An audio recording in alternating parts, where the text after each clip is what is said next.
नागपूर बनावट शिक्षक नियुक्ती प्रकरणामध्ये नवी अपडेट समोर आली आहे। वेतन पथकाचे अधीक्षक निलेश वाघमारे यांचं निलंबन करण्यात आलंय।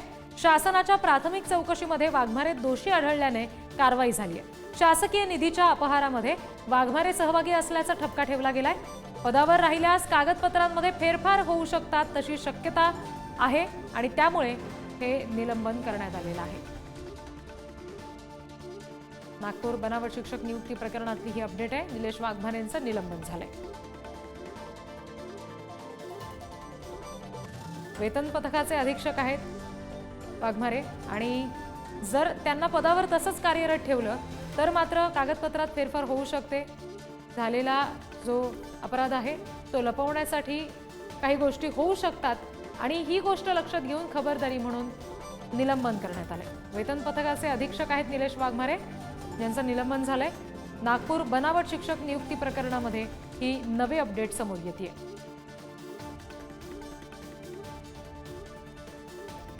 शासनाच्या प्राथमिक चौकशीमध्ये वाघमारे दोषी आढळल्यामुळे कारवाई झालेली आहे। शासकीय निधीच्या अपहारामध्ये वाघमारे सहभागी असल्याचा ठपका ठेवला गेलाय आणि जर वाघमारे पदावर राहिले तर मात्र कागदपत्रांमध्ये फेरफार होऊ शकते आणि तीच गोष्ट लक्षात घेऊन खबरदारी म्हणून आता वाघमारेंचं निलंबन करण्यात आलंय।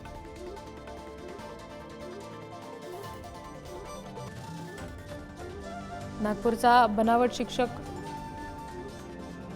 नियुक्ती प्रकरणाचा हा सगळा घोटाळा आहे आणि याच्यामध्ये आता नवी अपडेट समोर आलेली आहे। या सगळ्याच्या प्राथमिक चौकशीमध्ये वाघमारे दोषी आढळलेले आहेत।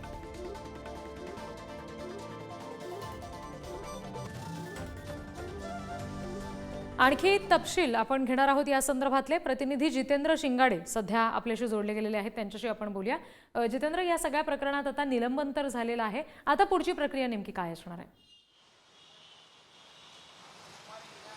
नक्कीच रिद्धी, कारण कालच आपण म्हणजे पुढारी न्यूजने ही बातमी दाखवलेली होती की 2019 पासून किंवा त्याही पूर्वीपासून जे आहे ते नागपूर जिल्ह्यामध्ये प्राथमिक जे शिक्षक आहेत त्यामध्ये बनावट नियुक्त्या करण्यात आलेले आणि त्यांचं वेतन परस्पर उचलण्यात आलेलं आहे आणि यामध्ये शिक्षण विभाग असेल, संस्था चालक असतील, अधिकारी असतील, कर्मचारी असतील, यांचा अनेक विभागांचा समावेश असल्याची देखील आपण पुढारी न्यूजच्या माध्यमातून माहिती दाखवलेली होती। त्यानंतर जे आहे ते आता वेतन पथक आणि भविष्य निर्वाह निधी पथकाचे अधीक्षक आहेत निलेश वाघमारे यांचं निलंबन करण्यात आलेलं आहे। महत्त्वाचं म्हणजे जी कारवाई करण्यात येते त्या कारवाईमध्ये शालेय शिक्षण विभागाच्या आदेशानंतर जे शिक्षक किंवा कर्मचारी असतात त्यांची संपूर्ण माहिती, जन्मतारीख, वर्ग, संवर्ग याची माहिती भरून शाळांच्या लॉग इन आय डीवर त्याचा ड्राफ्ट बनवण्यात येतो आणि तो मग ड्राफ्ट जो आहे तो वेतन पथक आणि भविष्य निर्वाह निधी अधीक्षकांकडे पाठवला जातो। मात्र या प्रकरणात जो आहे तो असा ड्राफ्ट न भरता ऑनलाईन पद्धतीने ड्राफ्ट भरण्यात आला आणि त्या आधारे